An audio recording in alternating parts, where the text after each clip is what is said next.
живеам, устари, за Солунска глава. Иначе, Велите планини се во срцето, во прва прилика, кога има можност, одам и по други планини.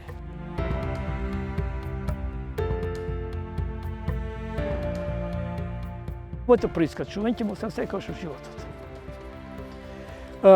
Беше октомври, беше прекрасен ден.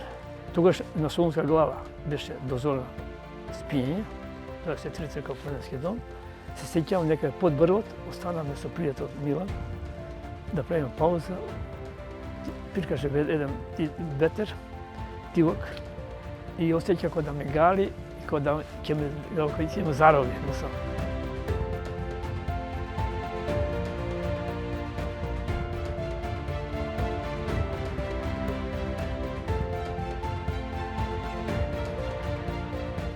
Се искачив 10 октомври 76 година. Тогаш не помислував дека еден ден ќе се искачам над 1000 пати, поточно 1215 пати до денес.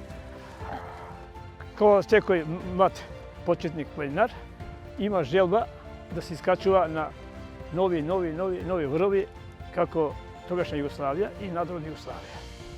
Така ја бев од тие што оде секој нела на некоја тура, а Солунска глава чат-пат се повторуваше.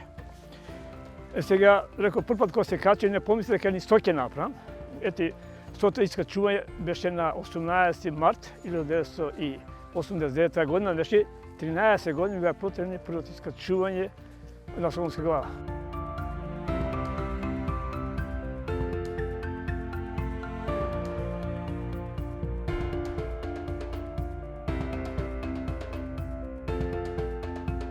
Битно во планинарот во себе да има дух, желба за планинарија, психички да е спремен за планината.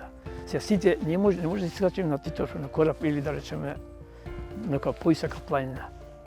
Колку се можности толку. Барем за Скопјаните доволно е водно, барем месечно еднаш.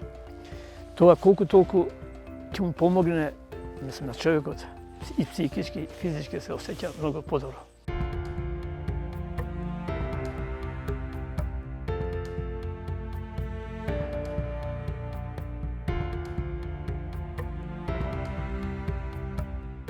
Планината е тука.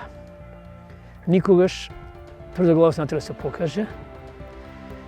Ако денеска не можеме, утре ќе се качиме. Храбри не треба да се правиме, затоа што планината никогаш, јас како планинар или било некој друг, нема да победи. Планината може секогаш нас да не победи.